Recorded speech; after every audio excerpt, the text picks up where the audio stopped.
Alright guys, welcome to another beer review, and hopefully got a bit of a special one today. Going back over to Brewdog, and we're having a look at the first time for me anyway, at the Abstrakt series. And this is Abstrakt 24, which is the coffee and brown sugar Baltic Porter, clocking in at 12% ABV in a 375ml bottle. Beautifully presented. I love the artwork. I don't think it's always been like this, because I think you used to get them in the little cardboard boxes and stuff like that, but the way they're designed now is just absolutely fantastic. And picked this up from Brewdog Manchester in early December, or it might have been late November, I can't really remember. Didn't mean to rhyme then. And yeah, picked this up, and a whiskey, a bourbon barrel aged imperial stout, I think it was, but I'm saving that for my good friend Paul from PA Brew News for when he comes back to the UK for the Kent piss up. But yeah, so picked this up because I wanted to get a few special beers for Christmas. It's currently now the 29th of December as I'm recording this, so I'm drinking some special beers, not necessarily making an occasion of it, of course, but yeah, I've got some good beers to drink, which is, this time last year was impossible because things and life. But yeah, so Baltic Porter, it's a style that I'm actually slowly starting to really like, and of course dipped in wax. And to go along with it, because I'm sophisticated AF, got myself a nice little collection of cave-aged cheddar, smoked cheddar, a selection of cured meats. I think got serrano ham, some sort of cured pork, and the easiest one to remember, chorizo, or was it pepperoni? Can't remember. And then of course some sourdough, because I'm so totally sophisticated. But yeah, anyway, so hopefully that'll go well with this, make a bit of a night of it, I suppose. And yeah, so I suppose I better get this off. In fact, can I just rip that off from the bottom, because I don't want to scratch the glass, because it's really quite decorative. So don't they sometimes have like a pull strip on some of these? I don't know. And I'm going to stop doing it this way because I'm just ripping off little pieces at a time. So let's use whatever I've got to hand and just slice this around the edge. If you do see a squirt of blood, you do have my full permission to laugh at my pain, because quite frankly I deserve it. Should have at least had a knife, but not allowed to have knives apparently, because apparently waving them at school children is frowned upon. Anyway, let's get this off so we can get this beer opened. Probably should have done this ahead of time, but no. And do we have a special bottle cap? No, we don't. It's just a plain black crown, but no matter. God, that is so satisfying to like squeeze and pull. Fantastic. It's almost, you could almost eat it, which I would not recommend. Anyway, so enough of the dilly-dallying. Let's get this opened, if I've pulled enough of it off to be able to do that. There we go. Got there eventually. And using a Beavertown glass, which I've not used for quite a while. So, look at that already. It's even got a little bit of a glug going on.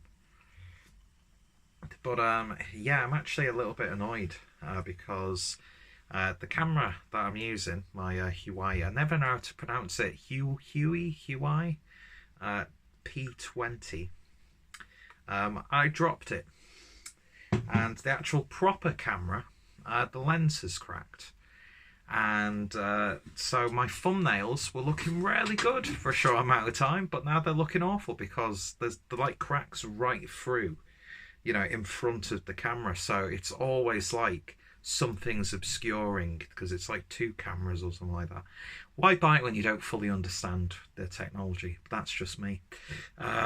So it's terrible if you want to do like aperture shots, You'll get light bleeding in, and then it makes some interesting effects if you want something abstract. But yeah, you've got to be really, like, the way you position it and the way the light's bouncing off it. But the photos just look absolutely awful, and that was the primary reason why I wanted that phone, because there was a great plan, which dickhead here didn't take out the additional insurance, so the only way I'd be able to do this is like through the warranty, and that's going to take ages. So luckily I've been looking it up on YouTube, right? But no, me, I'll probably mess it up. You can actually, it's easily fixed. You just take off like the broken glass and the lens protector, and then just put a new one on. So I've got one off eBay for £5, which has got, it's self-adhesive, so hopefully I don't mess that up. I can get back to normal, because I'm not sure if Free will give me a replacement. I'll have to pay for it, so I'm not too sure. I still need to get in touch with Free, actually. Should have done that now, but it's such a pain in the arse. Anyway, you don't want to hear my millennial woes, so let's see what we get for the beer. And yeah, that's looking thick and oily. It really is, and it's not jet black, but it's a really dark, intense, almost like varnished oak, but no head at all, as you would expect. Now, I know Brewdog, they get shit on quite a lot, sometimes rightly so. The marketing and publicity stunts and some of their business practices can be a little bit frustrating, but when they do imperial strength dark beers, then they really know how to do them. Plus, they make really good lagers, and Elvis Juice is still one of the best beers you can get in the supermarkets today. So I've got a lot of time for Brewdog, and the merch is really good as well. Plus, I like going to the Brewdog in Manchester. Always interested to see what they've got in the fridges and what's on the tap list. So I've still got a lot of time for Brewdog, although they are sort of like the whipping boy of craft beer, it would seem. And people are probably going to think, oh, well, why are you using a Beavertown glass as well? Because as long as the beer tastes good, I don't give a flying fuck, quite frankly. Yeah, that's been my whole ethos. You know, some fucking fascist dictator could make a beer. I'd taste it. If it tasted good, I'd be like, yeah, it tastes good. I'm not going to support you because you're a fascist dictator. I'm not going to give you money willingly, but, you know, every now and then I'll have a cheeky bottle of that. Do you know what I mean? I don't care. I just want to drink good beer. And if the quality of the beer isn't compromised, then I'm not going to worry. So anyway, and thankfully both Beavertown and Brewdog, although two different situations, of course, I've yet to be really disappointed by either brewery. They're just two breweries to give an example. So the Brewdog fanboys, don't kick off at me. The Brewdog haters, don't kick off at me. Beavertown fanboys, don't kick off at me. Beavertown fanboys, don't... whatever. I can't remember where I was going with that. Anyway, so it's looking good in the glass thus far. So when I give it a bit of a sniff without spilling any, you get that coffee and brown sugar, and that smells absolutely wonderful. Oh, there's almost like a little bit of a melted chocolate there as well.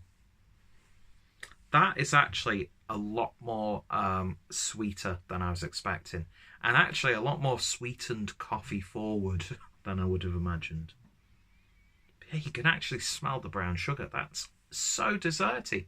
That's like up there in terms of aroma with some of these like flavour enhanced and adjuncted pastry stouts that you get nowadays. Oh, but it smells so good. But then you get that sort of like musky malt character coming through. There's a subtle hint of port there as well. Oh, it's smelling like a dream. So let's see what it tastes like. Cheers, guys.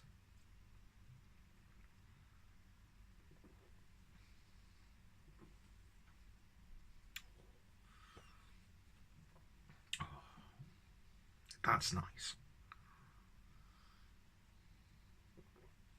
You're getting that roasty earthiness from the coffee. It's dampened by that lovely, rich brown sugar character. And then you've got that really nice, slightly musky, slightly port-like Baltic porter flavour coming through.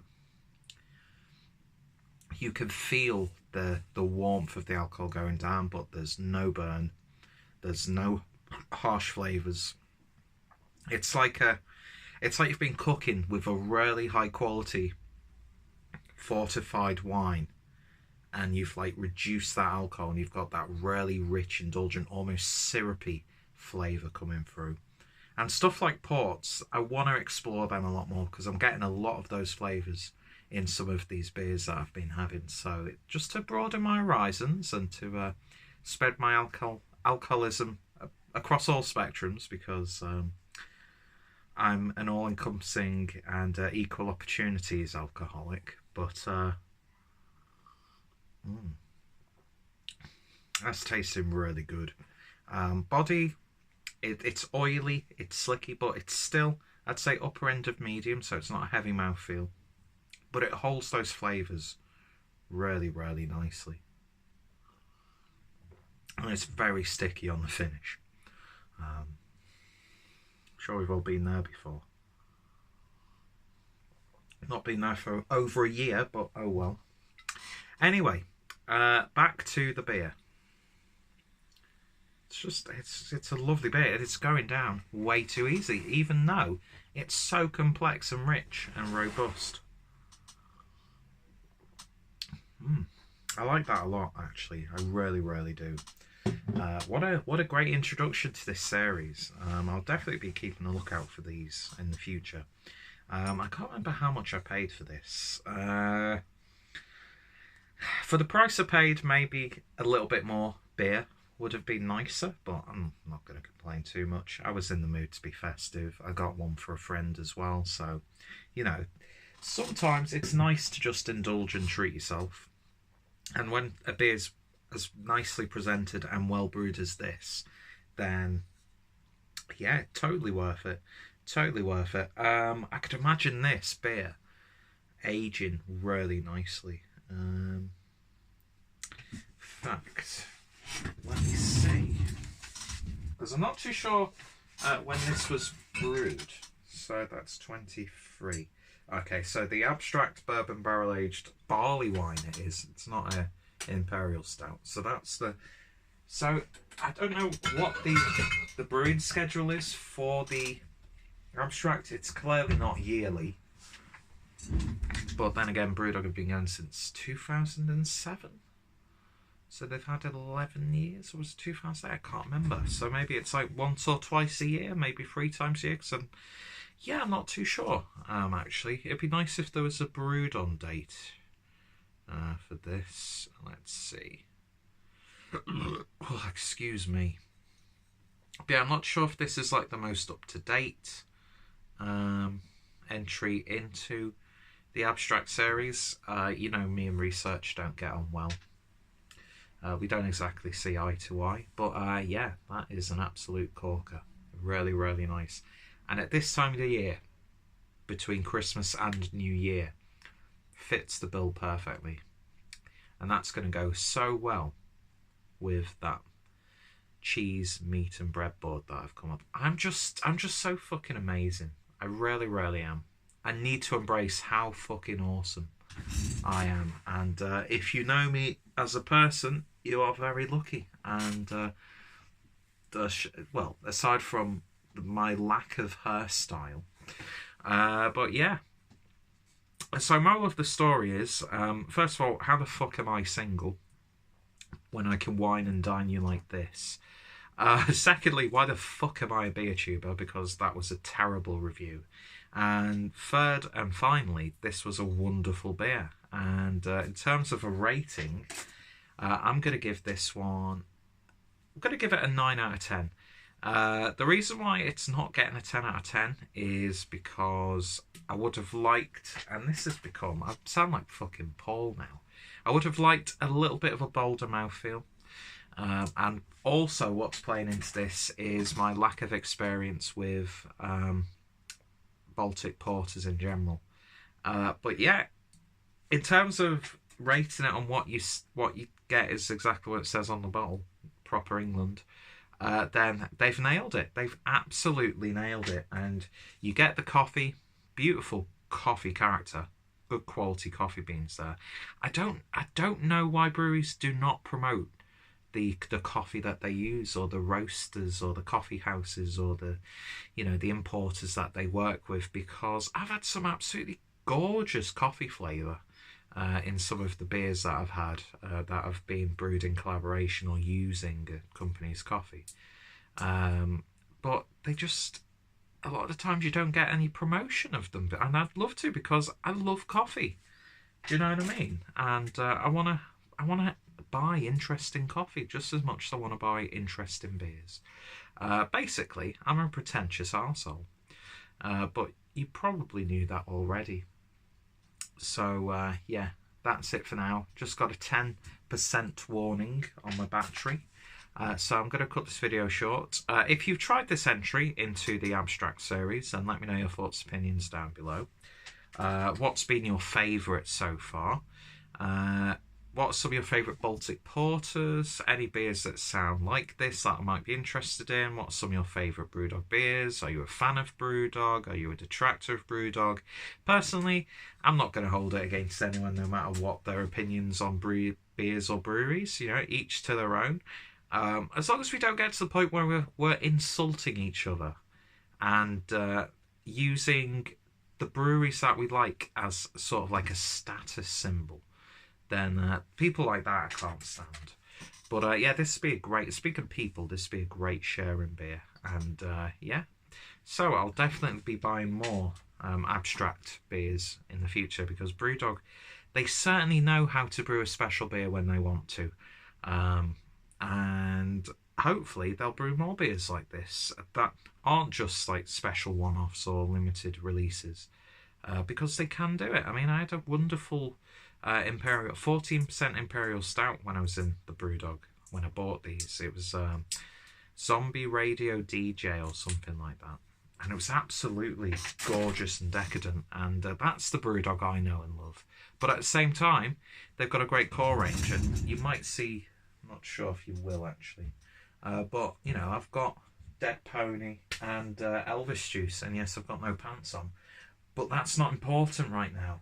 I've got a few cans of Dead Pony, wanted to try it again, still not the biggest fan, but I've still got a few Elvis Juices left. Perfect beers just to grab a 4-pack off, just to enjoy if you're going to a party, having friends round, having it with some food. The bread's gone stale since we've talked, and the meat's all dried up, but I don't care, because I very seldom get to talk about beer, and when I do, I want to talk about it. And how gorgeous is that bottle, by the way? Definitely going to keep that. Maybe put a flower in it or a candle. Who knows? Maybe I'll do an episode of Crafting with Clueless. We'll never know. Probably not, because people know what to do with them. Although I want to know how you make like pencil holders out of cans, because if you use a tin opener, it just like dents all the can. I don't know. I need to find the answer to these things. 2019 is going to be a journey for me. Anyway, I'm talking absolute utter nonsense. I'm hungry as hell. I want to finish this beer, or enjoy this beer, I should say. And lovely stuff. So 9 out of 10 if you've tried it. Let me know your thoughts, opinions down below. Check out Brewdog, check out my Brewdog playlist. If any of my friends and fellow beer tubers have reviewed it as well, then their links are going to be down below, and I should read terms and conditions on adverts, because I'm really good at it. Bye bye, and I'll see you later. You all take care.